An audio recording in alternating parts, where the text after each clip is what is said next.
This Week in Law is up next. We've got the Facebook IPO and its various legal issues. What's next in Oracle versus Google? Virtual money, virtual football players, the law of space and robots. All this and more with Greg Lastowka, Ryan Levy, and Evan Brown next on This Week in Law.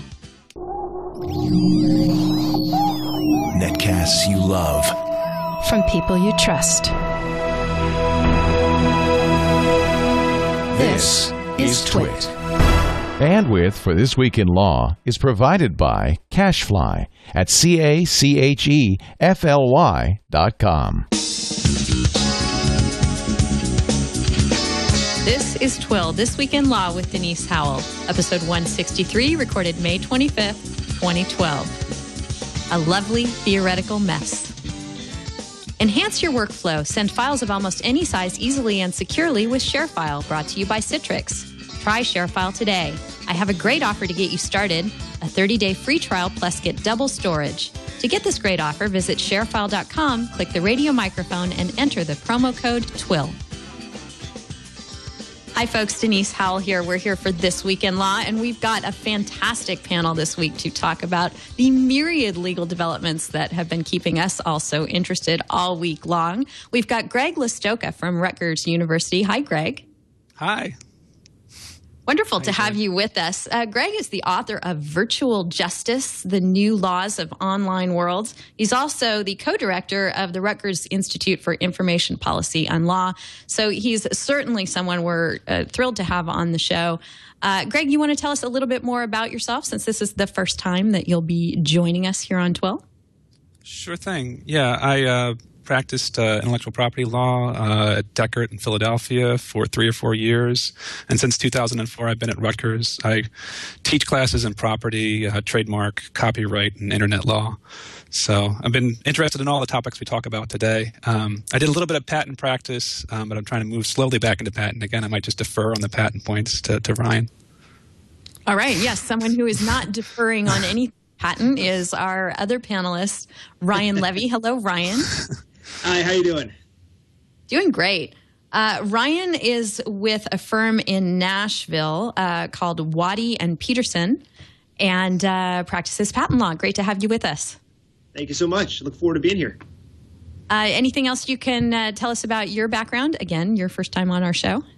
No, I'm just a shareholder here at Waddy and Patterson. I practice patent litigation mainly, all different types of clients, and do a little patent prosecution on the side.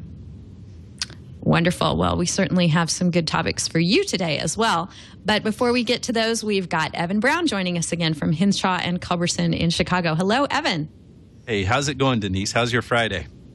My Friday so far is fabulous. I've been looking forward to this show all week, actually, because we've got some really fun stuff on deck, and the legal technology world has not been slow this week. Right. So let's launch right into one of our top stories, which is, of course, on Wednesday, the jury came back in the Oracle versus Google case, handing Google a win on the patent claims in that case. So we're now left with a modest and somewhat uncertain victory so far for Google on the, for Oracle on the copyright claims in that case. Some people would say, until we hear from Judge Alsup on the point of whether or not the APIs in question are copyrightable, there's no way to really call whether there's a victory for either party on the copyright claims. So we'll probably hear about that next week. The patent phase has been decided in Google's favor. And the damages phase has been pretty much canceled at this point. The jury has been sent home after the 6-week-long trial that everyone labored through. And if it turns out that there needs to be a determination on damages for the copyright portion of the case, they'll either have to retry that part of the case, or I don't know what they'll do. They're going to have to figure it out somehow. Evan, what do you think? Were you surprised about any of the developments this week as this case is grinding to a close? To be honest, I didn't know what to expect so much when it came to the merits of the patent infringement portion of the case. I had followed the copyright issues much closer, and being that patent law is outside of my area of expertise, I was even more removed as a spectator in the higher in the nosebleed seats for the patent issues. So the thing that struck me most interesting was the insight that we got after they interviewed the jurors in the case. Actually, it was mainly the foreperson of the jury, a guy named Thompson, really gave some interesting insight as to how one-sided the deliberations were in favor of Google. The foreman, he was sometimes the only holdout for Oracle in some of these situations. So, that's what I thought was really interesting, seeing kind of the human element and how all this stuff turns out. And it was actually a little bit different than what some of the commentators were saying, what might have been going on in the jury's mind. It seems like it was much more in favor of Google uniformly across the board than what they had originally thought. So that's the part that I find most interesting, is kind of a little bit of the backstory, insight into what the jury was actually thinking and how they came about with their decisions as well. Yes, Ryan, I'm sort of in Evan's boat, having paid more attention to the copyright portion of the case and definitely in the nosebleed seats on the patent fronts. I've been getting much of my information on that front from Florian Muller at Foss Patents. And I'm wondering if you were you surprised at all about how the patent phase went? And Florian seems to have thought that the patent phase of this case was sort of a throwaway for Oracle. In fact, they almost voluntarily dismissed it in exchange for some trial scheduling accords from the court that never wound up panning out. Have you been following this? I have been. It's interesting, especially seeing the different perspective from his website and Grok Law at the same time. Whereas I guess Grok Law is much more a fan of Google, or been basically pulling for them throughout. I mean, bottom line is Google's a good competitor, and they were not going to back down the suit. And once it gets to the jury at that point, it's very interesting. I agree with Evan completely that when the jury had it and hearing just the lopsidedness among them, that's what fascinated me the most. I would have loved to have heard the closing arguments in that case. Yeah, it would have been fun to be in the courtroom. So such a stellar cast of lawyers involved in this case that, it's one of those times when watching C-SPAN can be like watching paint dry, but being in this courtroom with cameras would have been good fun. What do you think about all this, Greg?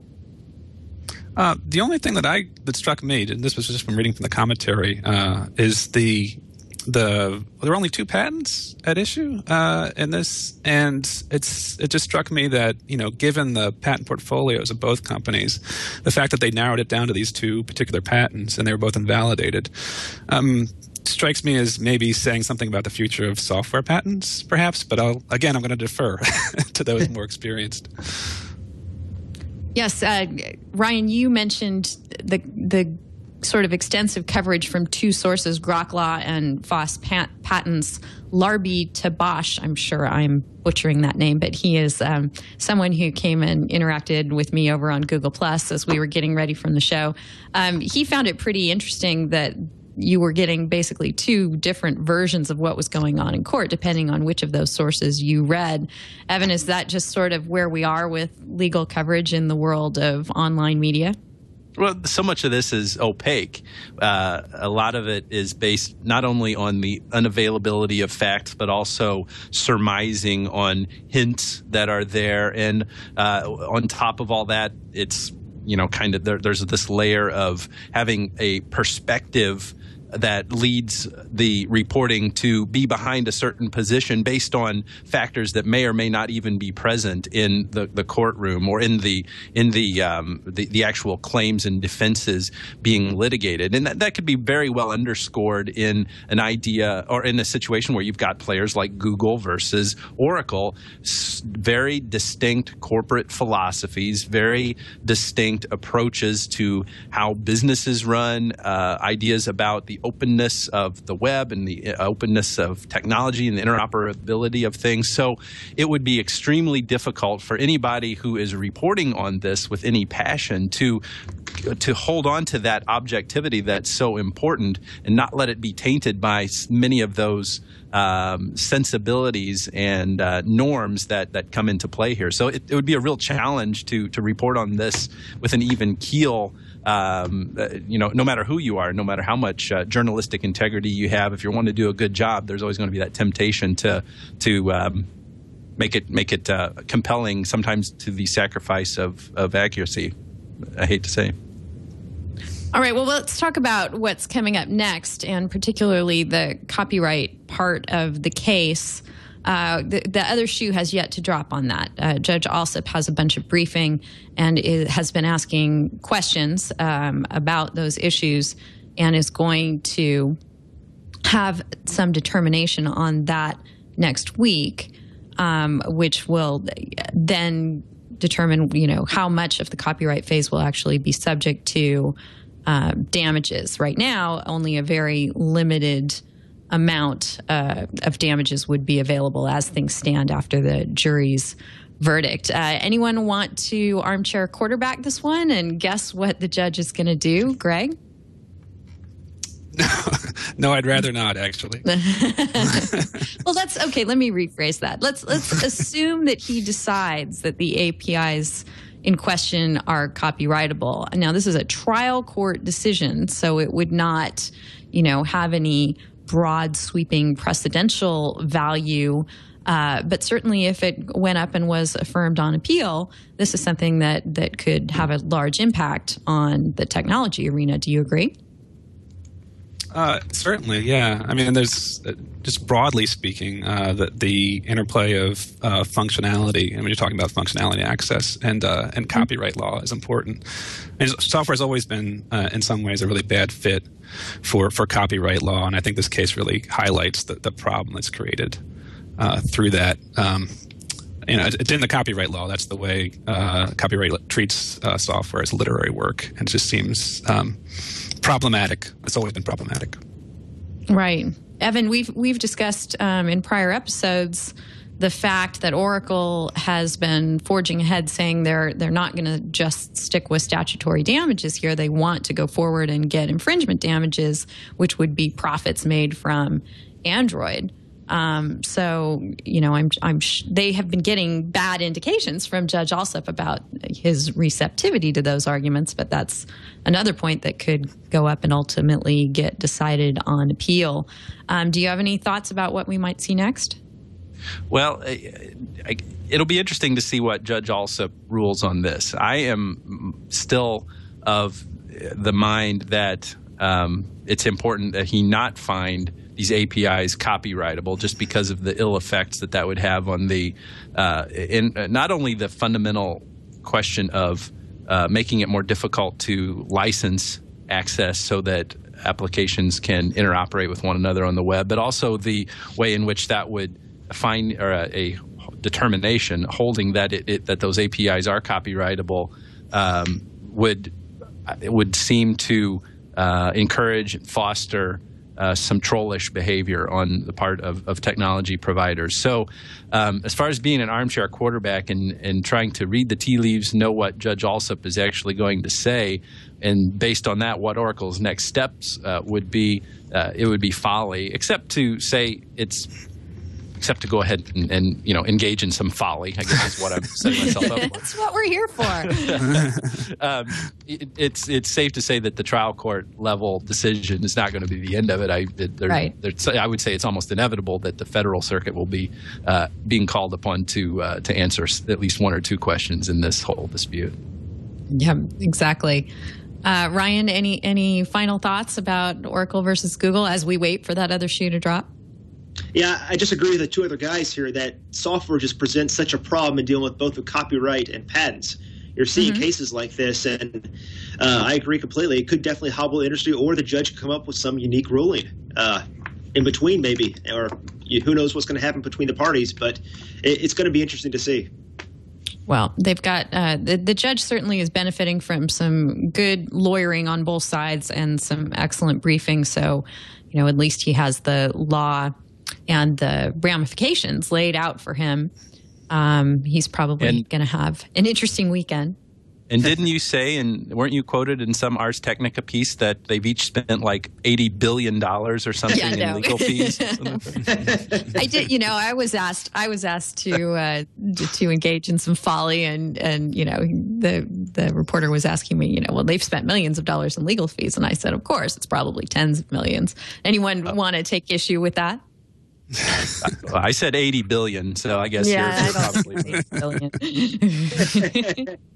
I used to work at a big law firm on big cases, and I know what the fees in a 6-week trial with lawyers of this caliber can involve. And a couple of million is a very low estimate, I think. Yeah. What else about all of this? I don't know. I had one more other point rattling around in my head. Oh, and that is that Ian Ballin is one of the lawyers for Google with Greenberg, Traurig, and Heather Meeker, his colleague there. And Ian, we're working on having him join us soon on TWiL. He's been on the show before. He literally wrote the book on internet law, so the treatise that we all rely on and have in most law firm libraries, and is a really interesting and dynamic guy, and he obviously knows a lot. And so I'm assuming, there are different roles for all the lawyers involved in the case. And I haven't been there watching the trial, but I'm assuming Ian and Heather are the mental muscle on all the IP and internet law issues. So I'm wishing them well, and congratulations on what's gone on so far. And and the other side's briefing, I'm sure, on all these points is excellent and has armed the judge with everything he could possibly need to make the best decision. So we'll wait for that next week. Last week at this time, we were watching the stock rise and fall as Facebook came out with its IPO. And Evan, I think you called it then, how many days until the shareholders' lawsuits come? And it wasn't very many days at all, was it? No, even quicker than what I thought it might be. But gosh, who really thought that the stock price was going to drop like it did on this? So maybe it wasn't necessarily that the day that the shares went on the market that plaintiff's lawyers were already drafting the complaint, although they probably were. It could be that that's the fact that it's done so poorly. Yeah, for those who are watching the video, you can see a visual of, and statistics can always be made to look pretty dramatic, but there's a pretty dramatic rendering of the stock price on the screen right now if you're watching by video. No surprise given.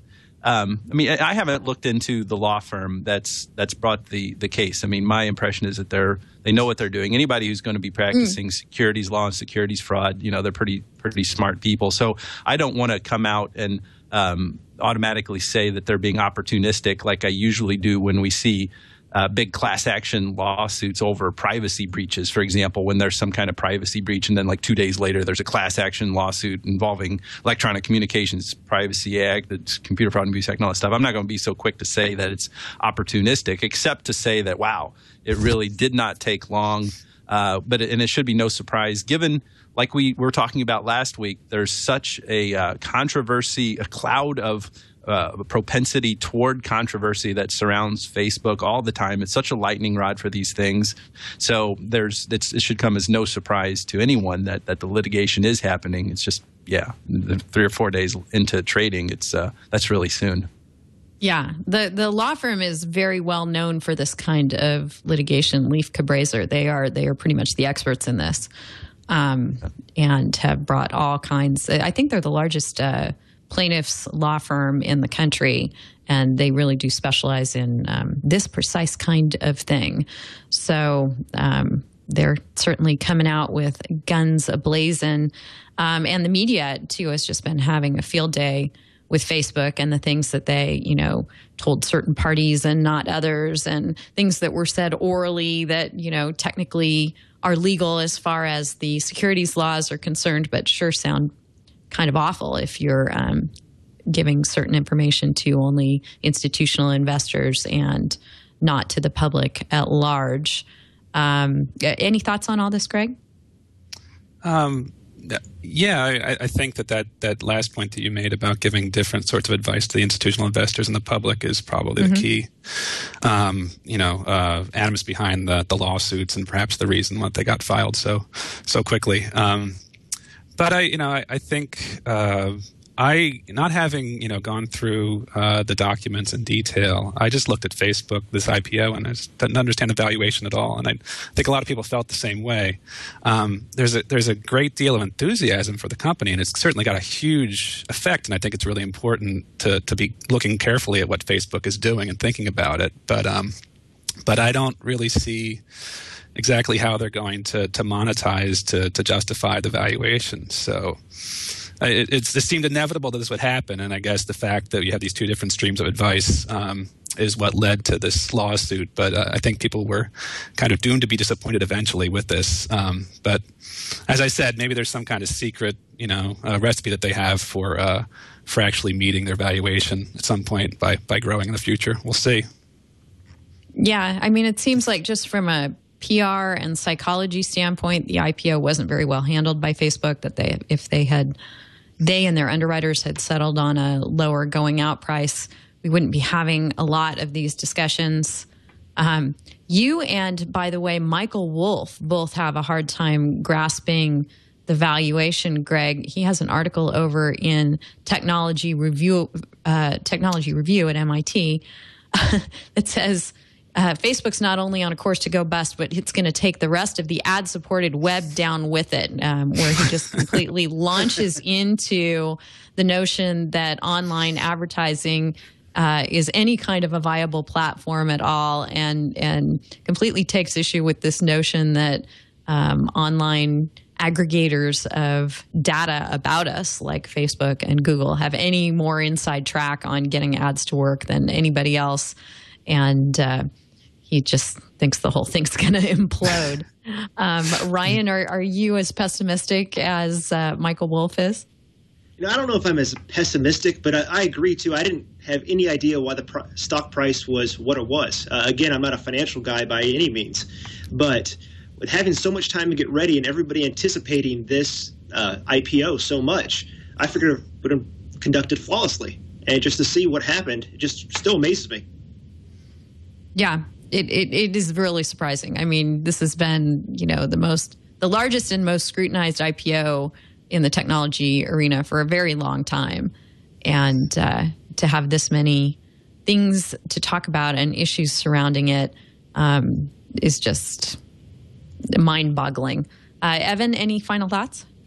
Well, nothing other than to underscore the dire consequences if what Michael Wolff is saying to be true is true. He makes a very compelling case as to why the ad-supported web, its continued growth and its continued source of being the fortunes for bankers and investors and everything else, that's not tenable. It could have pretty dire consequences, because think about the vast amount of the extreme importance of advertisement as a source of revenue on the web. It's what's made Google. It's what is making Facebook. It's what really provides the bloodstream of this ecosystem that has allowed social media and all the the collaborative technologies and everything to develop on the web that give us so many things to talk about here. And so if there really is a drastic crash of that ecosystem, it could have ripple effects that could easily eclipse the negative effects of the .com bubble bursting in the earlier part of the last decade. So despite my mixed metaphors of waves doing some eclipsing, I hope that you realize the validity of my point somehow. So yes, definitely. Can I just chime in there? Yeah, please. Well, I was thinking about the exact same thing. That it just seems like a replay in some ways of what happened with the .com bubble, in that there's a great deal of enthusiasm for Facebook, and there's a sense that it's changing the world, which it is. But when you think about advertising and what Google does in terms of selling targeted ads to people at the point of search when they're actually searching for particular things, that's a really, I think, a great improvement on traditional advertising. What Facebook does is it gives you a social graph. And it seems that every time that Facebook comes up with a new idea for monetizing, it has to do with some way of monetizing your social graph in a way that people feel it's a little bit creepy sometimes in terms of privacy. So that's the thing that makes me think that Facebook and Google are in two very different positions and very different companies in terms of their strategies. And I just don't. I see Facebook as having a ton of information about our social networks, but I don't know exactly how they're going to turn that into a triumphant business model. And it doesn't seem like advertising is the way to do it. Right, I agree with you. I think you nailed it, and that Google is in a better position going forward to kind of find that magic formula than Facebook is, because it's got so many different aspects of its ecosystem, and that search ads do work, as you say. One of the things that has been so controversial about this IPO is last minute changes and filings concerning Facebook's mobile business. And I think that Google definitely can afford to go into that in a more sort of thoroughgoingly thought out way, and not necessarily start throwing ads into its mobile platforms, because it can monetize elsewhere. Whereas Facebook, as you say, the ads that you wind up getting are, your good friend trying to sell you something, and Right. both parties in that transaction are offended by it. What do you mean I'm trying to sell you something? I'm not trying to sell you something. Yes, you are. You're right there on Facebook. Right. So it's just a little strange how they're going to navigate all that. But Right.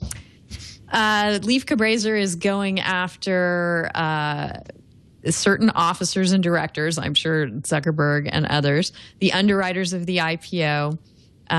So they are sweeping a bunch in. And as all of this has been unfolding, I've just been wondering if Paul Siglia, if that's how we pronounce his name, I never really did settle on that, the guy who claims he owns half of Facebook, if he's just counting himself lucky to have gotten out of his lawsuit only having to pay $97,000 in sanctions. I don't know. I don't know if you want to be top owner of all of this. Let's talk next about Siri.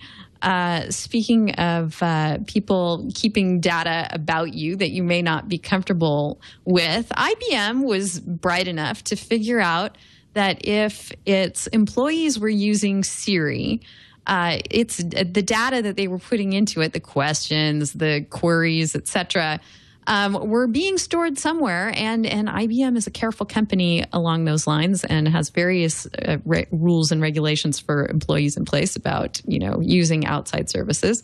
And Siri got the boot. If you're using Siri for business, you're not allowed to anymore at IBM, which makes me think that they've got the policy in place, but people are still going to use Siri if they have their the appropriately equipped phone. Evan, what do you think of this?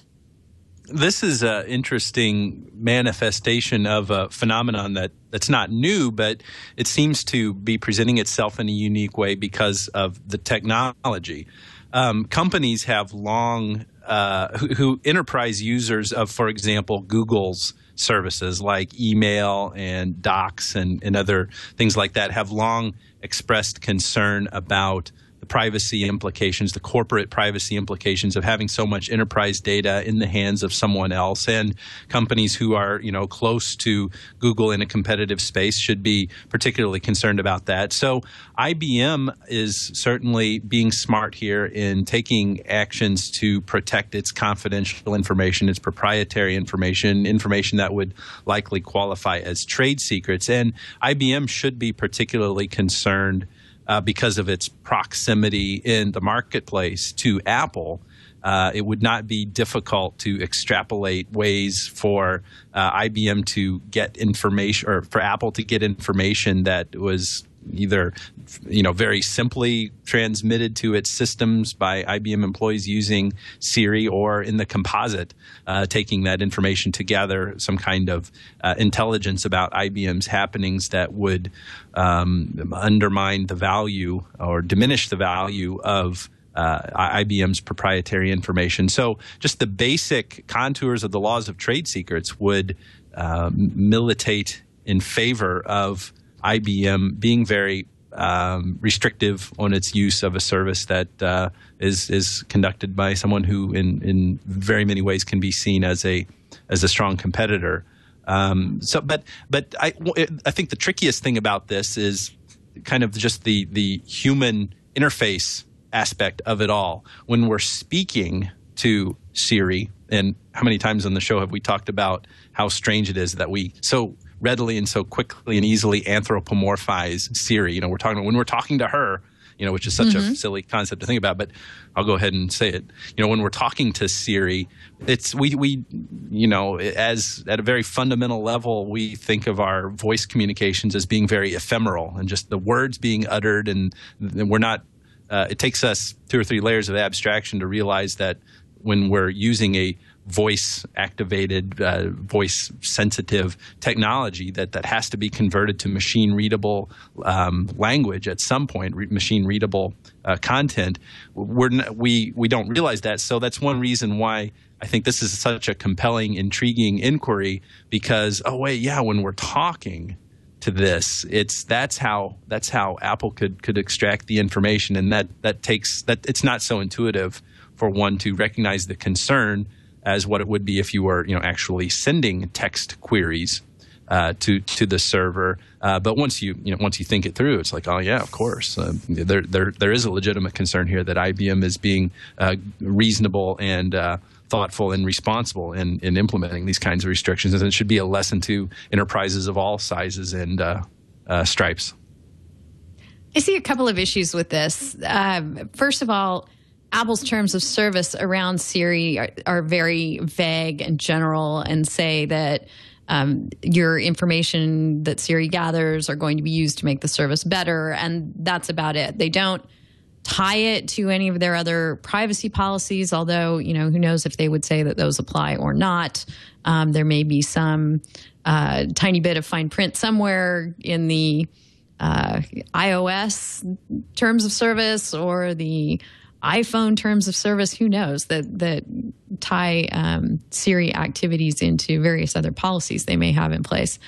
But in any event, it seems to me there's a gap between what the terms of service provide and what certainly enterprises like IBM would need to be able to use this service.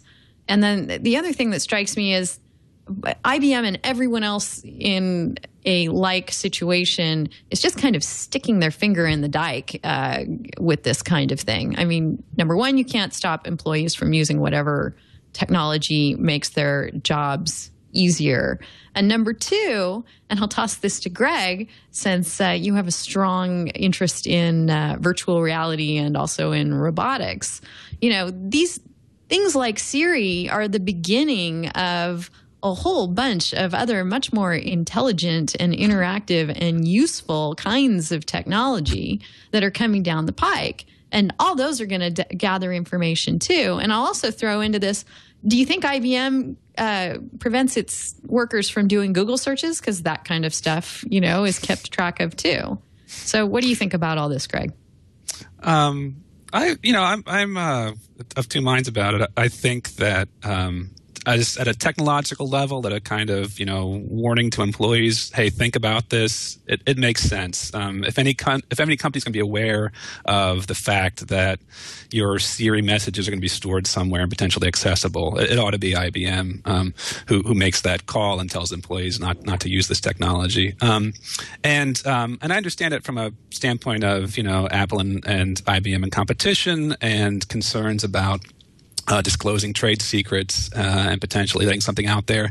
I think if you were Apple, you would be interested in what IBM employees are asking Siri on a regular basis. So I think it all makes sense, and it's probably a perfectly justifiable policy for IBM. On the other hand, what are they asking Siri? I mean, they're not going to ask Siri, should we compete with Apple in this market, or they're not going to be asking Siri, what their business strategy is for the next 3 years. They're going to be asking for coffee, right? Where can I get a bagel, right? That's what they're going to be asking Siri. So I wonder, exactly. I don't know. Maybe people are asking their Siris employees, all sorts of really interesting, things that would be important for competition. And maybe you guys have better imaginations than I do. But I wonder. The other thing is, you're right. I think it is essentially, sticking your finger in the dike, in the sense that the employees must be doing all sorts of things, using their iPhones outside of work, using their iPhones to talk on the weekends about things involving IBM's business policies and things like that. So, and you're right as well that there are other ways in which Apple and other companies can tap into what IBM employees are doing, and increasingly, as the information gets more prevalent, they'll be more exposed to these sorts of things. I guess the interesting question, the question I don't know about, is how Apple has a motive to be interested in this sort of thing, but how interested is Apple in this sort of thing? What kind of programs do they have to figure out what IBM is doing, and how much did they use their technologies to do that sort of thing? I don't know. As long as they're staying within applicable laws, of course, they're allowed to gather information about their competitors. And it would be interesting to know exactly how aggressive these big companies are about doing that sort of thing. Ryan, how savvy do you think most big companies are about this kind of thing? I mean, IBM's probably gets some kind of hat tip award for even flagging that this could be an issue. I mean, it seems to me like technologies today are capable of bleeding trade secrets in all kinds of ways. Well, it's definitely in the forefront now with the whole cloud computing phenomena happening. What concerns me about Siri, or what I think I've seen mentioned in some blogs among other places, is just drafted emails or using Siri conversationally to draft an email to a peer or somebody at a company. Things of that's where I can see it being problematic. Because if I recall, too, IBM also bans Dropbox. So I see them doing this more from a trade secret perspective, as opposed to worrying about their employees looking for coffee or finding a good lunch spot. So, right. What do you think about the search question, though? I mean, there is some point at which you're hampering your employees' ability to actually do their job if you lock down too many technologies for them. Do you think that IBM makes them, I'm just speculating now, makes them log out of any Google accounts before doing any searches? Or, what about text messages? Those are all kept track of, too. I'm sure they have policies around all of this, but at some point you're mired in a stack of papers and not able to get anything done, aren't you? Yeah, I agree. It's definitely got to be handled some way or another. I guess the key issue is what you're going to use your search for or use a text message for, as opposed to what type of documents or information you might transmit, probably by an email.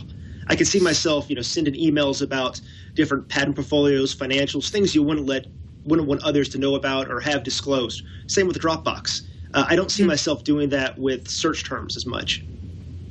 Right. So. Well, I mean, this is just almost too good a segue for me not to take a break right now and thank our sponsor for this episode of This Week in Law. We're here this week with Greg Lastowka and Ryan Levy and Evan Brown talking about the convergence of the real and digital worlds, and most currently right now, the convergence of digital tools and big enterprise businesses. And our sponsor is right in the middle of that space. It is ShareFile, brought to you by Citrix. One problem that, this story we've just been discussing highlights in pretty bold print is that you have to be able to move things around securely and have data that helps you get your business done without worrying about leaking trade secrets or otherwise having confidential information of the company getting to places that it's not supposed to be in this cloud-connected world. You have to be able to collaborate with clients and coworkers, and you have to send and share important documents, oftentimes things that are too big to go by conventional email. So that's why Citrix has come out with ShareFile, and it's a service that's designed just to fit this need. It's a secure file sharing solution that even IBM could get behind, because it's not Dropbox. It's built specifically for business. It offers a full suite of desktop and mobile options that enable businesses to easily collaborate from anywhere, anytime.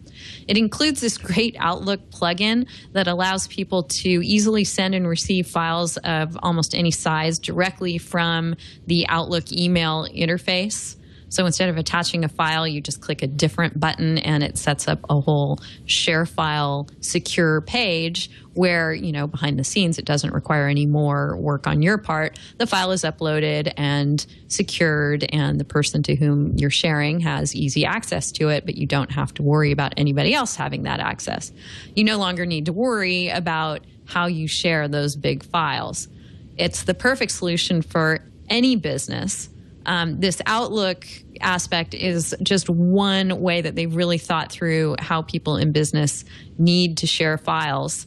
Another is that, it's nice for the people on both ends, the sender and the recipient, if they know that they're dealing not with some third-party cloud service, but something that is sanctioned by the company in question. And so you can make your share file page match and blend with all the rest of your web presence and your email. You can customize it so that, it's got your branding and your logo on it, and your clients, when you send them there, know that they're in the right place and they're getting exactly what you intend for them to give. And also it's two ways. They can send you things in this way too. You can get started today on this with a special risk-free offer. That's going to be 30 days free of ShareFile plus double storage. So if you've got those really big documents or media files that you need to share, this is perfect for you. And also, if you're in a situation where your company has locked down things like that, there's no reason why you shouldn't give ShareFile a try and take it into IT and say, look, we've got a solution for this. We don't have to live in this world where we have to send messengers over with big documents, because there is something like ShareFile. So to check it out, visit sharefile.com, click on the radio microphone, and enter the promo code TWiL, T-W-I-L. That's sharefile.com. Click the mic and type in TWiL. You'll get 30 days free plus double storage. Thank you so much, ShareFile, for your support of This Week in Law. All right. I want to talk about virtual money and video games, if that's okay with you guys. It's something we've talked about before on the show, and there are a couple of interesting developments on that front, both in people getting real money out of games and people taking real money and turning it into in-game finances, things you can use to turn into bonuses and stuff that plays out in the game.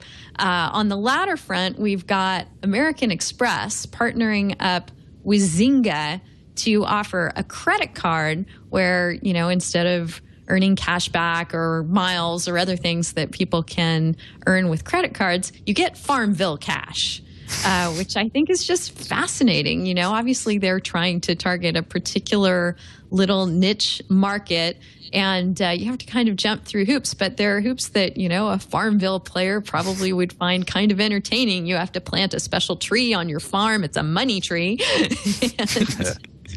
And let's see. Then you have to link your card to a bank account, and then goodness knows what a green dot money pack is, but that's something that's can be part of the process. But anyway, once you've made purchases on your card, you're getting virtual cash in Farmville. So there's that blurring of the lines. And in fact, the CMO at Zynga says our goal is to build and scale the blurring of the lines between the virtual world and the physical world.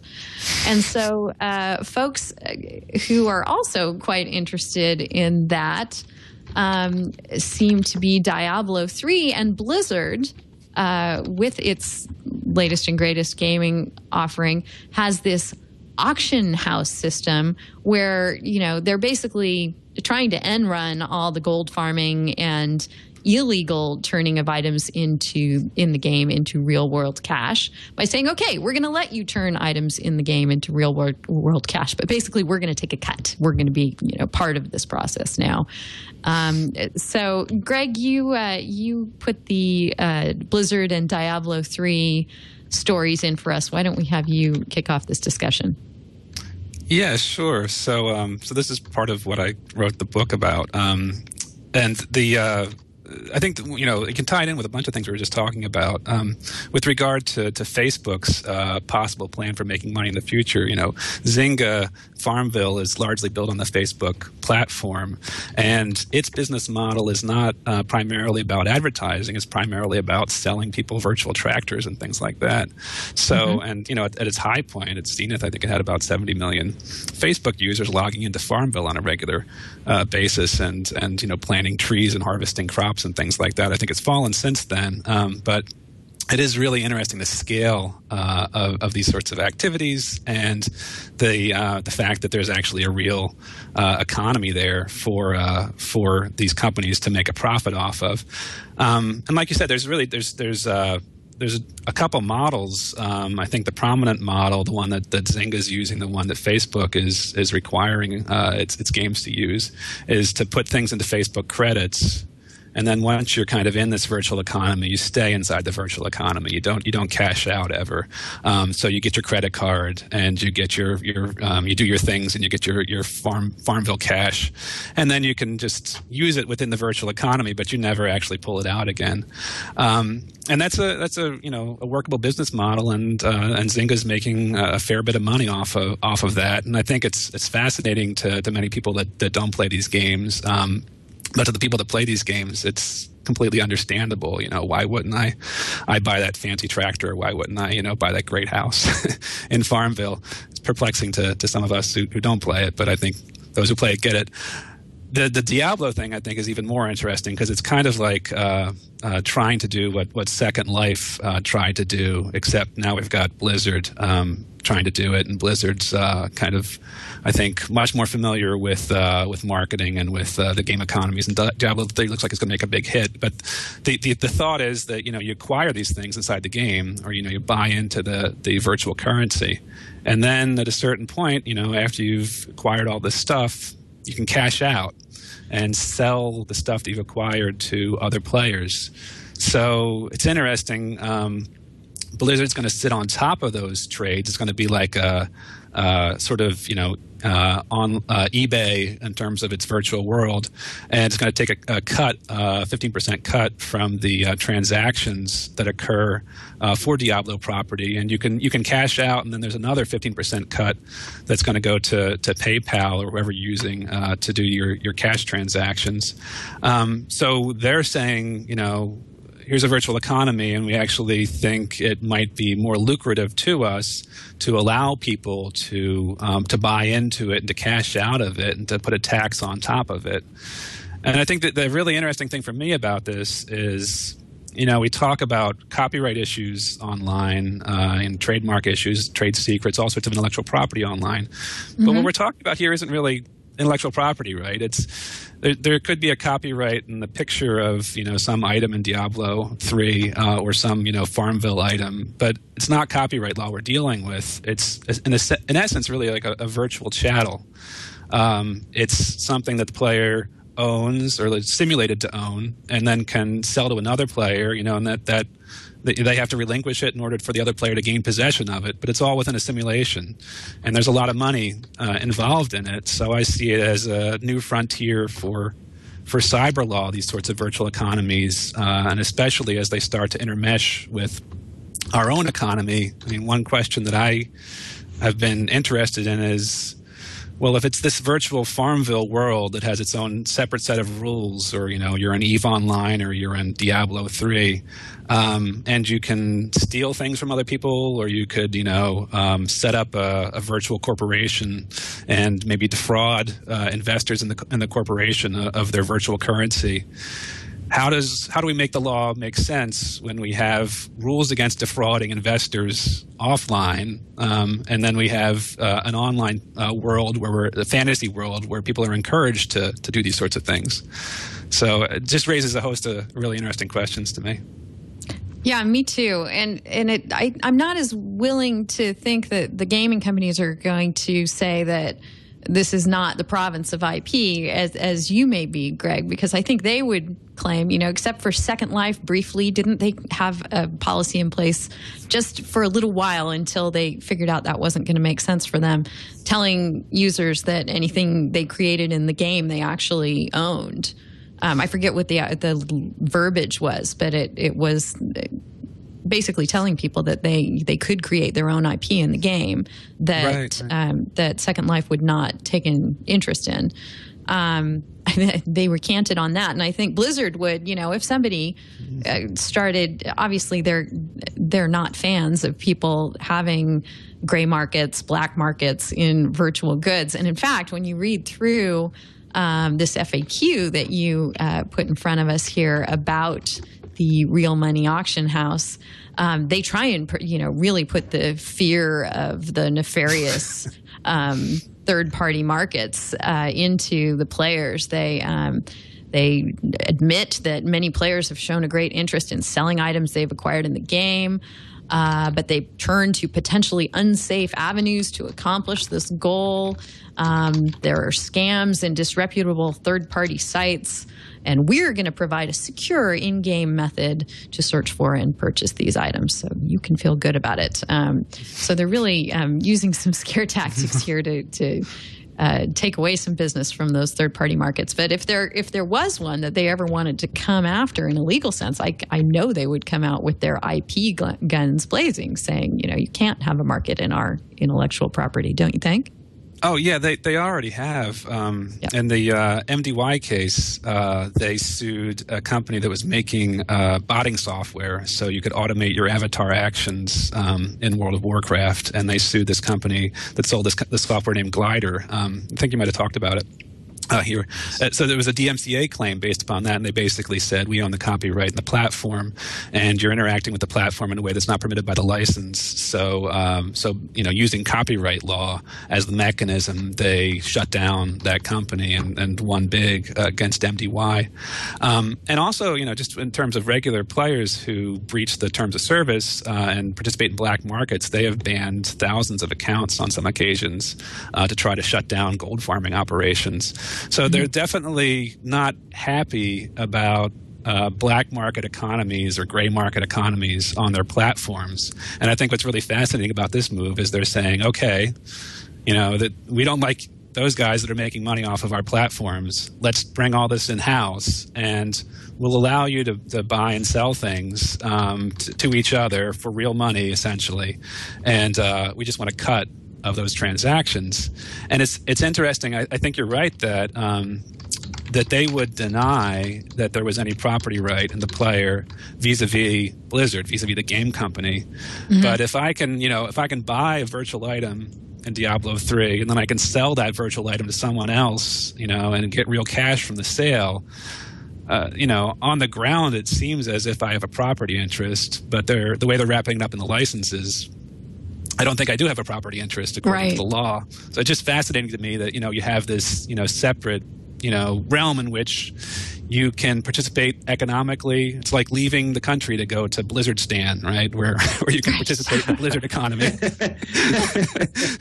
But you got to declare everything, and you can't take anything back out of it again. Unless they permit you to. Yeah.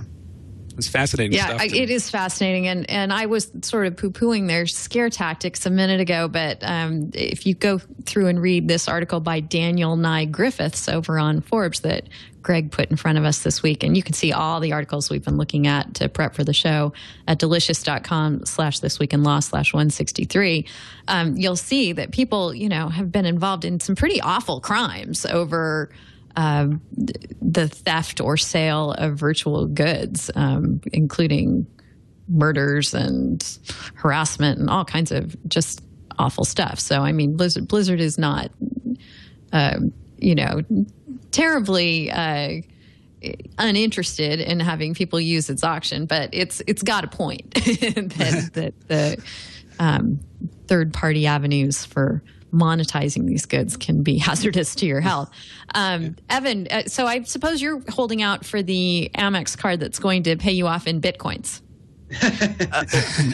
Right. Yeah. You're making reference there to my extreme skepticism as to the viability of Bitcoin and all of it. It just seems unreliable and not really to have much of a future for me. But and this is an intriguing discussion too about the Amex card that would have Farmville rewards, so to speak. And at first, it's easy to take a kind of a cynical view toward this, or skeptical, or what the heck's going on, and that tendency is exacerbated by the fact that it's Farmville.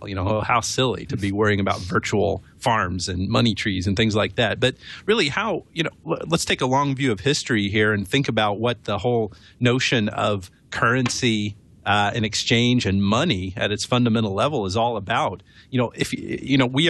We learn about money from the time that we're first conscious. So the idea of money as representing value is kind of a foregone conclusion. We don't even give that any real thought here. And I know there are academics who spend their whole careers talking about the philosophy of money, so to speak. So I don't want to gloss over too much here. But money is really just symbolic. A dollar bill with George Washington on it. What is so intrinsically better about that than, the idea of the right to have access to certain bits of information in the context of Farmville? Maybe money is the thing that, U.S. currency is the thing that's really odd here, because if we go back to like a barter system, all it is just value can be represented in any kind of iterations here. So, Denise, money me well is dead. enough. Is that basically it? Well, I think of course not. But we just got to be, we exercise some restraint in our characterizations and critiques of alternate ways that value can be represented. And Denise, you know me well enough that I have a great tendency to always try to find the metaphysical in things. And so that's why I like this whole conversation quite a bit, because it provides a very direct path to all of this, and that is in this idea of ownership of virtual currency or virtual goods.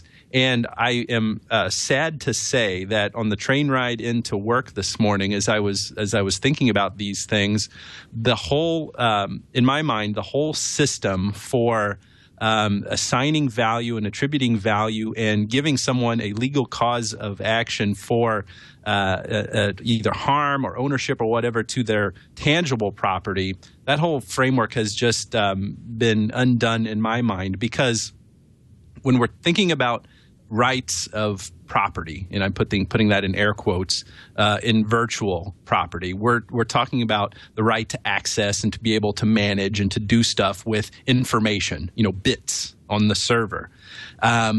But then I remembered there's this, I'm just reading a little bit here from an article that Kevin Kelly wrote in Wired Magazine in issue 10.12, which is December 2002. He's quoting the scientist John Archibald Wheeler, who incidentally coined the term black hole. Wheeler claimed, and this is all a post-mechanical, post-Newtonian quantum physics kind of world, the bottom line is that everything is information, because its are from bits. Every particle, every field of force, even the space-time continuum itself derives its function, its meaning, its very existence entirely from binary choices or bits. What we call reality arises in the last analysis from the posing of yes or no questions. So everything is binary, even the physical world, which suffices to say, which stands for the proposition that if we cannot have some kind of proprietary interest in virtual goods, therefore we cannot have any kind of proprietary interest in physical chattel, because it's all information in the final analysis. So if we're going to maintain our legal system of property, we've got to start at the premise that you actually can have an ownership interest in mere information. So it was quite a revelation for me this morning, and it's totally revolutionized the way I think about personal property. All right, then. Let's see. Ryan, any thoughts at all on virtual currency and blurring the lines between in-game currency and the stuff that we toss around in the real world? more than anything, I see it as a way for Amex to try to get a new business with their Serve card. Just reading this article and seeing how they're trying to advertise that new card, comparison with PayPal and having sub-accounts for minors, it seems a way they're trying to capitalize and having a large subset of consumers, get access to that new card. Maybe, that's the way I look at it. I'm not a gamer myself. I don't see the, value in Farmville points or growing, corn or whatever else you do in Farmville, but it seems like a great way to get a large group of people. Yeah, I mean, they're definitely trying to add rewards that are meaningful to people in all kinds of ways. So, kudos to them for hitting on this. We'll just have to see if it takes off for them. As long as we're talking about gaming, it's not just virtual money that has people up in arms. If you're a college football player, you might not be real happy with EA because they're, as far as you are concerned, using your name and likeness in a game. You guys, both Evan and Greg, have some thoughts on this. Let's start with Greg. Yeah, so I was interested in the Ryan Hart suit against Electronic Arts, and I just signed on to an amicus brief before the Third Circuit in that case. It's on appeal right now. And I mean, the at issue, right, is he's was a quarterback for Rutgers, and he was included in some of the EA NCAA titles. And he was included by virtue of his jersey number and some of his physical attributes, like his height and weight, and some of his statistics. And EA used that information in its game that's based upon his persona, and he was never compensated for that. And so yeah, I actually have two articles in the notes. One is about the lawsuit by some players against EA for conspiring with the licensing arm of the NCAA to deny players rights of publicity and their identities, right, and the commercialization of their identities in these titles. And the other suit, the other article is about the Hart case, which is actually an old post of Evans. And what I find is really interesting is just how the reason I signed on to this amicus brief is how the right of publicity ideas have moved from kind of earlier era where anytime you had identity used in a game, it was generally seen as required to be licensed under right of publicity laws. Where now you're moving into games that are much more expressive, and we had that Supreme Court case on the First Amendment interest in video game expression recently that has been referenced in the Hart case, where we're seeing video games being regarded as something more akin to movies and books. So I just find this line that courts are trying to draw, and they're drawing it in all sorts of different ways, and depending on your circuit and almost like what court you're in front of. There's all sorts of different tests you can find for letting the right of publicity comport with the First Amendment. When you're trying to figure out, you want to talk about. You want to depict an athlete within a video game, and they're saying anytime you depict me, I need to be compensated because you're commercializing on my identity. And the opposite argument is, well, this is expression, so anytime we're expressing thoughts, it's like in a book. Every time I mention Ryan Hart in a book, that doesn't mean that Ryan Hart deserves compensation. So why is it that if I mention Ryan Hart's statistics in the context of a video game, he has a right to compensation? And I think the test that we have right now, there's really two main tests. There's the transformativeness test, which says that anytime you reference a celebrity identity in an expressive work, you need to see whether or not that is transformative. That's kind of the California doctrine. And if it's not transformative, it might be subject to the right of publicity. Versus the kind of Rogers balancing test, which is adopted from trademark law, that says essentially only when is explicitly misleading. There's a kind of false endorsement implied by the use of the celebrity identity. That's the only case in which you can actually have an action for the right of publicity.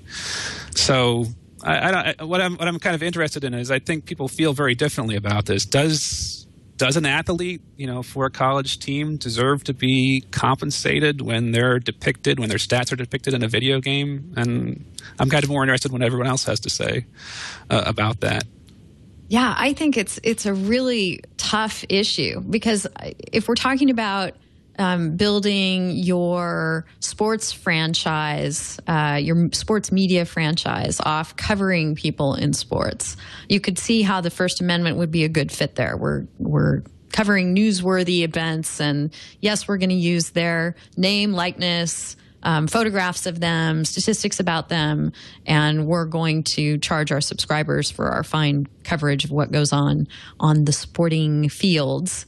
That I don't think there's any controversy about that. But when you port it over to the video game arena, and we're not talking about real world events and happenings, but the fantasy world of the game, all of a sudden I start to get behind the players and go, well, wait a second, this game doesn't exist in its current form without these familiar players and their statistics, et cetera, and they're just the engine by which the money's being made here, and they're not getting cut in on it. Evan, can you help me out here? Why should the First Amendment apply in both instances? Well, I think what you're saying there could kind of be shoehorned into an argument in favor of exceptionalism in these doctrines for athletes or sports figures. And I'm just throwing this out there as a concept. I haven't thought it through long enough to decide whether I would advocate something like this. And I think my default setting would be to not advocate some form of exceptionalism for a certain class of people having the law treat them, the right of publicity, treat athletes differently than the rest of the world. But at the same time, we can't deny that there is a fundamental distinction in the way that the identity of someone like an athlete, whether they be a college athlete or professional athlete or even at the hyper-local level, a high school athlete, there's something about their identity and their statistics and everything about them, the way that they interact with the community and all of these things that is different in kind than the identity and the predicates about John Q. Public, Joe Schmo on the streets. So what you were talking about there would seem to suggest that if the use is being if the identity and the information about them is being used to make somebody else wealthy, and it's based on, or it's driven by a desire of the consuming public to interact with that in a very loose sense, that identity, then there is some fundamental unfairness. It's almost like there's just something missing there in the form of a lack of remuneration for the person who has entered into this field, this arena, wanting to to have it their identity be associated with the sport and what they do in a certain way. Ryan, do you think that there's any help in currently existing IP law to solve this conundrum, or are we in a brave new world? With games getting so much more specific as far as the attributes of players and such, I definitely agree with Evan how you're getting to the point where it almost does seem unfair when you're buying a game based on different players' attributes. I honestly thought the judge here or different judges dealing with this would find it out with some of the contracts the NCAA athletes have to sign. And I'd be curious to hear Greg's perspective, because I know he mentioned something earlier about the judge refuted or did not go to the license agreement in the first place. Right. Does it matter that we're dealing with college players as opposed to pros? And, obviously this could all apply to any sort of use of a celebrity in a game. Right. I think it definitely does matter in the fact that EA does license, the jerseys. It deals with the NCAA's licensing arm in order to get the rights to do, a lot of the IP related to the games, the NCAA, games that it produces. It does not get those rights from the players. When it does the professional games, when it does like the Madden games, the NFL games, it does actually have provisions to get those rights from players, as I understand it. So, So there is a difference between the college athletes and the pros. I think, one interesting thing about this is, if it comes out that the college players really don't deserve compensation for their statistics being used in a video game because it is protected by the First Amendment or this balancing test or a transformativeness test that takes in First Amendment considerations, then that should apply equally, I think, to pro athletes as well. So I don't know that they'd be in favor of a ruling against Hart before the Third Circuit. I'm actually I understand where that impulse comes from, that there's an unjust enrichment here, that the players are essentially being monetized. They're not getting anything out of it. And it's just interesting to me because it strikes me as kind of similar to the way we feel about Facebook advertising in some ways, right? My data is being monetized and I'm not getting anything out of it. It's a lot similar to what Hart says, but Hart has the right of publicity claim. Actually, the Facebook, one of the main Facebook lawsuits right now regarding Facebook advertising has to do with the right of publicity as well. Right.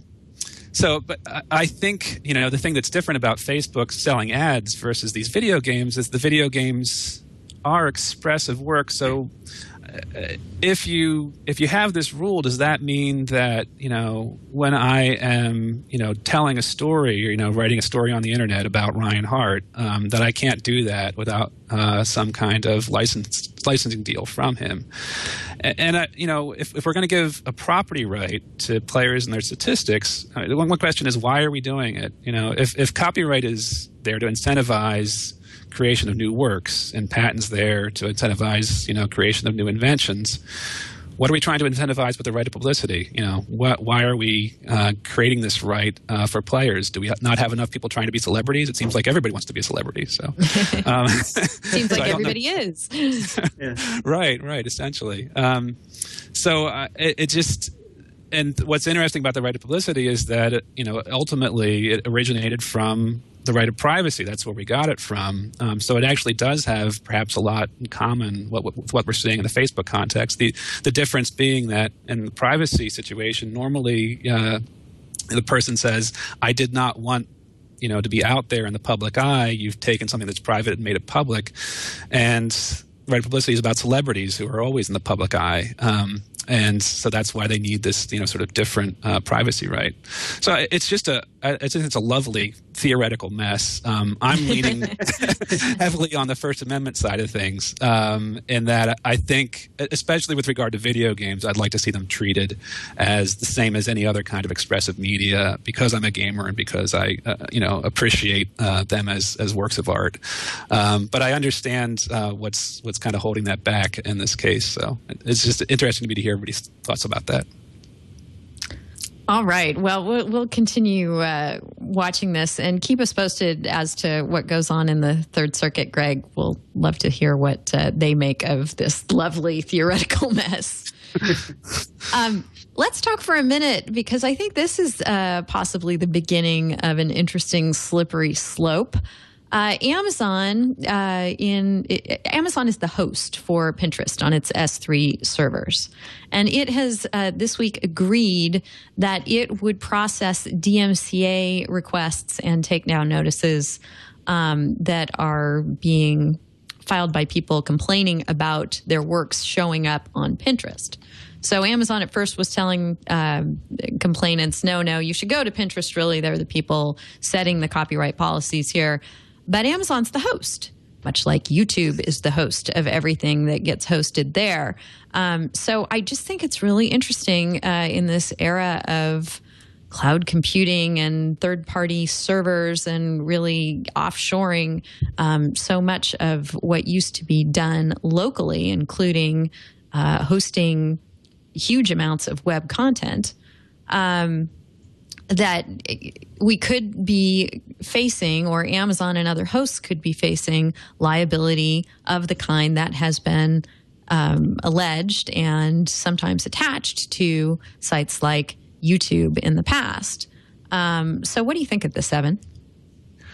I'm interested in the fact that that you're interested in it. To me, Really? this seems like the natural progression and order of things. And in fact, it was anticipated, I think, when they drafted the Section 512 of the DMCA. And there's almost always an upstream provider to go and seek remedies from when one discovers infringing content on the web. Just think about it. If a person is uploaded something infringing to YouTube, there's the layer of the user where you could contact the user, but we don't even think about that. We go straight to the Right. higher authority, so to speak, namely YouTube.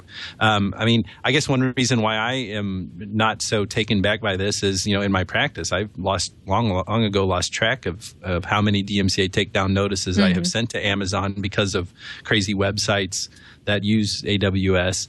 For example, isanyoneup.com, which has been taken down in its early days. It was hosted on Amazon servers, so I was able to successfully get some nude photos that had been posted there without the subject's permission taken off by sending a DMCA takedown notice to Amazon, and that was just the natural thing. I mean, they were the host. Pinterest is just a big site. Did you just say that site's not there anymore?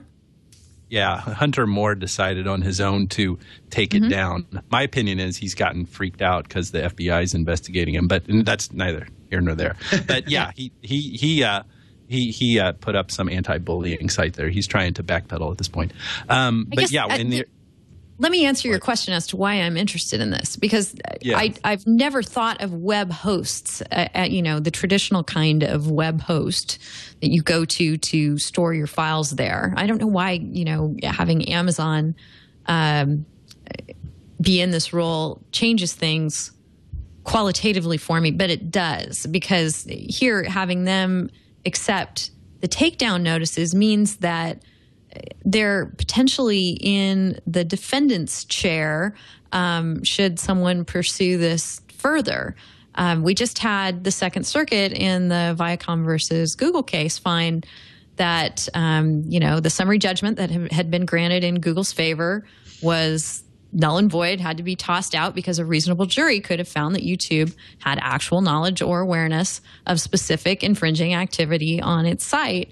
And that, if you're willfully blind to those things, you can be on the hook despite the safe harbors. The safe harbors just don't apply. So, thinking about a web host in that role, that's why I say it's a slippery slope. I think, it's a whole new front of liability that we haven't seen a lot of to date. Or, have we? And I've just been under a rock. I wonder if you're freaked out a little bit because these are such big players. I mean, it's Pinterest after all. It's not just, some individual site who happens to have had some user-generated content uploaded to it, but these are big players. And so I'm wondering if that's what's contributing to your cognitive weirdness, or the weirdness of the cognitive process, not necessarily anything. It's not a character attack. What do you think, Greg? Have Amazon's lawyers been facing this kind of issue for some time? Yeah, I think they have been, but I understand. I share your kind of interest in this as a phenomenon. In that, when I teach copyright law, I teach about secondary liability, not indirect, infringement liability, and usually when I think about secondary liability, I think, well, there's the primary infringer, and then there's this other party out there that somehow aids or hosts or, does something to manage the content. But this is, it strikes me as a little bit like tertiary liability, right? Yeah. I mean, it's secondary plus one more. And I don't know what the fourth one is after that. There's some kind of Latin word for that too, probably. Quadrotriticale liability. There you go. So, I think Evan's right that there's in a way nothing new to it. The thing that I guess would be new to it is that at some level you'd say, after you go like 5-6 levels deep into this, you'd say, well, the person that supplied the computer server to Amazon so they could use it, they're certainly not possible possibly on the hook for copyright infringement. So the original scope of what is contributory liability, what is vicarious liability under copyright law, ought to set the limit for how far you can go back to one of these companies. And I think by Amazon saying, okay, we'll process, your DMCA notice and we'll take down the content that we're hosting, for Pinterest. I don't know if they're actually, conceding that they would be liable for for copyright infringement. Were they not to do that, they can use the DMCA as a shield, even though the plaintiff doesn't really have a sword, against them. So, so I think that maybe what they're doing is just they're saying, we can do this. We see no reason not to do this. It's probably, smarter policy to do this. So we'll take this content down. But I don't know if it necessarily means that, if they start doing this on a regular basis, if, tertiary companies start taking things down on a regular basis, that means that they're conceding that if they don't take it down, they'd be liable for the infringement. You have to do this. Yeah, go ahead. I would suggest that our guidance, would come not necessarily from the case law and the machinations that courts do talking about secondary liability, because it seems like the introduction of that vocabulary could confuse us, where we start thinking, well, what's above secondary, tertiary, and then we can get into all our Latin here. I mean, I think we need to look no farther than the definitions section of the DMCA, section 512K1B. And it's always great, when you can look these things up, and I could, fake it and say, oh, well, I knew that was section 512.1K1B off the top of my head, but I'm not. I looked it up, and it defines what a service provider is in the DMCA, and it's a provider of online services or network access, or the operator of facilities therefore, and includes anything like, just a mere conduit. So in the definition of the DMCA, those entities who are both obligated by the notice and takedown provisions and are also to the same extent protected by it, doesn't introduce this concept of layers, secondary, tertiary, on and on. And so that's what would be my suggestion for how we can think straight like this. And that's why I'm not taken aback by, I'm not shocked at all or surprised at all, and that, that Amazon, or even further up the chain of, further up the chain might be, subject to something like this, like, there's few people higher up in the food chain than Amazon, but, above even, hosting companies, resellers and things like that. It's, I think we can just get something clear from the DMCA itself. Well, the thing is, the DMCA is the safe harbor provision, right? So just because they are within the scope of the statute's definition of who can take advantage of the safe harbor provision doesn't mean that they're necessarily within the scope of people who could be charged with infringement. So just because the statute allows them to use their, notice and takedown procedure, and they already have a designated agent, right? And they already know how to do all this stuff. Just because they can do that doesn't necessarily mean that if they didn't do that, they'd be substantively liable, in the first instance. So I see them doing it, but I don't know that if they didn't do it, they'd be on the hook, right? Right, for sure. All right, Ryan, any thoughts before we leave this one? Yeah, I have to agree there. It's one of those things, it almost seemed like a generous gesture by Amazon. They didn't have to do it, but it just makes things a lot easier. Okay. Well, since I'm throwing out Star Trek references, and in the chat room they're talking about Sherman's Planet, I think we have to at least discuss the fact that NASA and the Google Lunar X Prize folks have reached an agreement as to how the historical sites on the moon are going to be protected should someone finally make it up to the moon with a robot. So that's nice for them. We like to talk about space law on the show from time to time, and they never really had to cross the bridge of, what rights anybody has to those historical sites. The X Prize folks just nicely agreed to not damage any of them. Anyone want to take a shot at this? Any thoughts about, what if the X Prize folks hadn't been so nice and said, hey, we're going to do whatever we want up there? What could NASA do? What do you think, Evan? I would be worried that NASA may have waived its rights to any exclusive ownership of the lunar landing sites, at least for Apollo 11, because it's my recollection that on the foot of the lunar the LEM, what was that, the Lunar Excursion Module, there's a little plaque that says, here men from the planet Earth first stepped foot up on the moon in July 1969 AD. And the important legally operative part, potentially legally operative part, would be we came in peace for all mankind. So have we thereby waived any exclusivity in the, those? That. I like it. Greg, what do you think? Well, there are chattels up there, right? And I don't know if I discovered it because it was always there, right? We're getting back to chattels. I've forgotten to mention throughout this whole show. Now, this is going to mean probably not much to anybody but me, but I've always been fascinated by the Intel versus Hamidi case, which had to do with the trespass to chattels doctrine. And Greg represented Ken Hamidi pro bono. So props to you, awesome. And I understand why you keep bringing up chattel. I teach it every year in first-year property, the Hamidi case and chattels generally. So yeah, exactly. That's always on my mind. Ken Hamidi seems like he would have been a really interesting client. He was a really great guy actually to talk to. Really had deep convictions about the First Amendment and about the importance of freedom of speech in America. So really an enjoyable guy to know. Very colorful too. Very colorful. This is a guy who hurled more than, 40,000 emails at employees of Intel.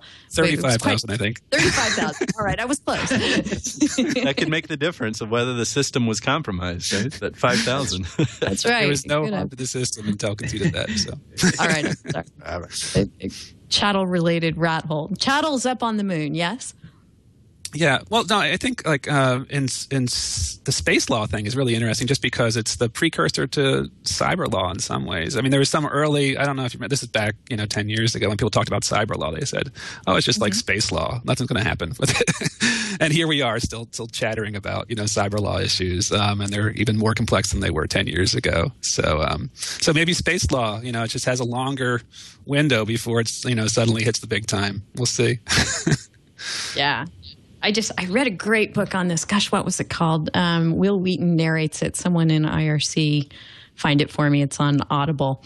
But if you search for books that Will Wheaton narrates, you'll find it. It was fantastic. And it was all about, I think a lot of science fiction is about this these days. It's sort of the same premise as Avatar, where that we have sort of with ill intent gone to another planet and are stripping it of its resources, and what sort of laws other than moral and ethical ones would govern that. All right, another rat hole. Ryan, you want to talk about stuff on the moon real quick before we wrap up? I think you guys covered. I can't touch the chattels there.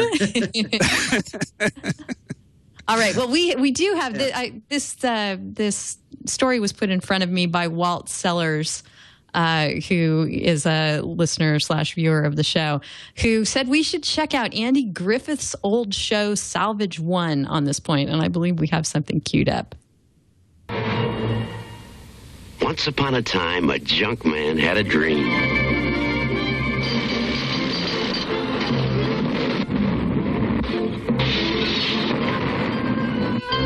Build a spaceship, go to the moon, salvage all the junk that's up there, bring it back, sell it. So he put together a team, an ex-astronaut, a fuel expert. They built a rocket ship, and they went to the moon. Who knows what they'll do next? So there you have it. I did not know that Andy Griffiths was competing for the X Prize, but apparently he started doing so in 1979. Is that on Netflix? I don't know if it's on Netflix. We've got to look. And Kevin Costner as Andy Griffith. That would be good casting for the remake.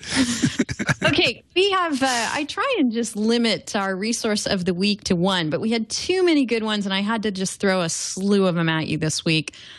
Because they're all so good. So just get ready to go find these great things. First of all, there's an interview of Fred von Lohman interviewing Bill Patry at Google on fixing copyright. It was recorded back in February, so there's a lot of policy discussion around legislation, et cetera, since SOPA was still a thing then. But just a fascinating discussion. Go check that out. We've got, again, all the links are at our Delicious page, delicious.com/thisweekinlaw/163. Let's see. Courtesy of Greg, we have the Robot Law Archive because there was recently a symposium. We were talking about space law, symposium on robot law. Did you attend that? No, I've just been listening to the podcasts, and there was one earlier at Stanford last year too. So just fascinating stuff. Really, really interesting. They're redoing all of cyber law in a way with regard to AI and robots. So it's a lot of fun. Great. So good resource there for all things robot law. Of course, we've got Greg's book that you really need to check out if you've been interested in the topics that we've covered today, The New Laws of Online Worlds, Virtual Justice. That was published last year, and it's available as a free PDF download if you go to the link that we've provided. So that's really cool, Greg. Thanks for that. And also, since we talked on Andy Griffiths and his voyages up to the moon, someone already pasted this into IRC, and I called it out too, that Wikipedia has a great page on space law. So anything that you might want to know about thoughts and speculations about how law will pan out once people start landing on the moon and monkeying about with what's there, or going to other planets and monkeying about with their resources, check out the space law page on Wikipedia. And then our tip of the week it deals with the right way and the wrong way to litigate a copyright claim. Evan, what's the right way according to the judge? What you're talking about here is a decision that came out of the Southern District of New York, and this is a big issue. We could spend a long time talking about this, and I have no intention of doing anything other than wrapping this up quickly. With these mass BitTorrent copyright lawsuits, one of the common arguments that the John Does are making when the plaintiff is trying to find out the defendant's names is that, wait, this lawsuit shouldn't be having several hundred, sometimes thousands of John Doe defendants all lumped into one action here. They should each be separate lawsuits. And the judge in this case called Digital Sins versus John Doe's 1 through 245, which came out of the Southern District of New York last week, the judge, she severed all but one of the defendants, saying that this is the wrong way to litigate against BitTorrent unknown defendants. You can find out who they are the right way by filing separate lawsuits and paying the filing fee. That's the important thing. I mean, it costs $200-300 to file a lawsuit. So she kind of saw through the plaintiff's thing here that they're trying to save money on filing fees by naming a bunch of defendants in one action. She said that's not going to go forward, at least in this court. But that's her decision is completely on the other side of the spectrum of some judges, district court, federal judges, who won't even allow John Doe defendants to even file motions to quash subpoenas. Those are judges who used to work for the RIAA. Or there's at least one judge that used to work for the RIAA. I'm not joking. It's true. It's true.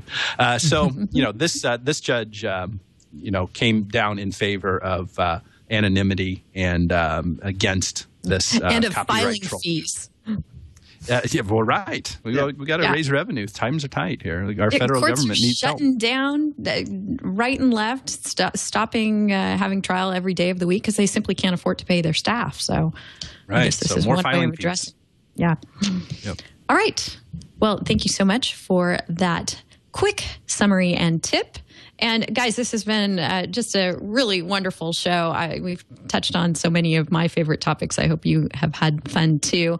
And before we wrap today, I just want to say, I don't thank our audience enough. And I just want to really reach out to you guys and say I'm so glad for the core of folks that come and listen and watch, whether we're live when you're tuning in or you're picking us up off iTunes or the TWiT.tv site.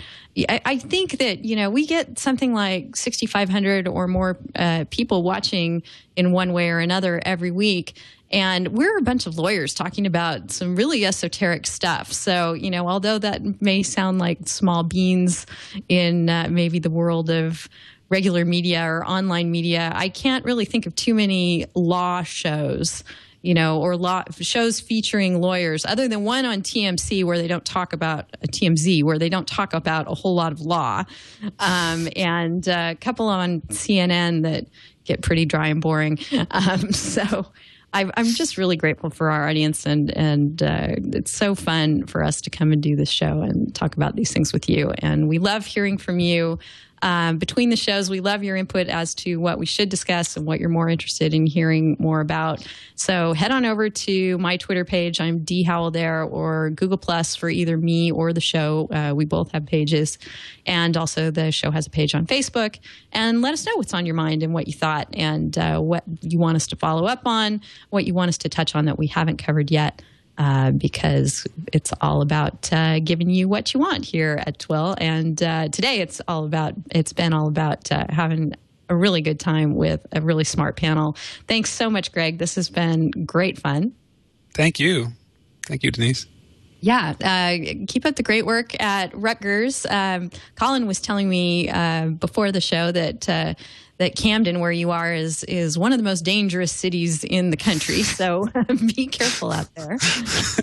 Our campus is just fine. That's good. That's true. Yeah. I'm glad to hear it. And it's been great learning more about you and catching up with all the things you've been doing. Thank you. You're at Greg Last, Greglas on Twitter. Anything else you want to leave people with before we wrap? No, thank you so much. I've been a long-time listener, so it's been really fun to be on the show. It's been really fun having you. And Ryan there in Nashville, it's been great meeting you and having you on the show. Thanks so much for your insights and thoughts today. Hey, thank you so much. I'm glad to be here. It's been really wonderful. Evan, this has been one of my faves, I think. I think so. Too, for me too, as well. And just real quick, I wanted to underline what you just said. I have a feeling that the TWiL audience is probably the best of all audiences of any show on the TWiT network. So it's always so much fun to interact with everyone who is in the chat room and sends email and sends out tweets about the show and everything. So just wanted to underscore what you said. And I always enjoy being here week after week. Thanks for continuing to ask me back. It's a lot of fun. And today was, exceptional. Yeah, absolutely. And I totally agree with you about our audience. Although saying that the TWiL audience is one of the best audiences on the TWiT network is like trying to guess how many millions of dollars were spent on the Oracle case. They're all good audiences. And there's a ton of overlap too, and we're grateful for that. So we're looking forward to seeing that audience next week when we record at 11 o'clock Friday Pacific Time, 1800 UTC. Until then, we'll sign off and wish you all the best. Stay out of trouble. Take care.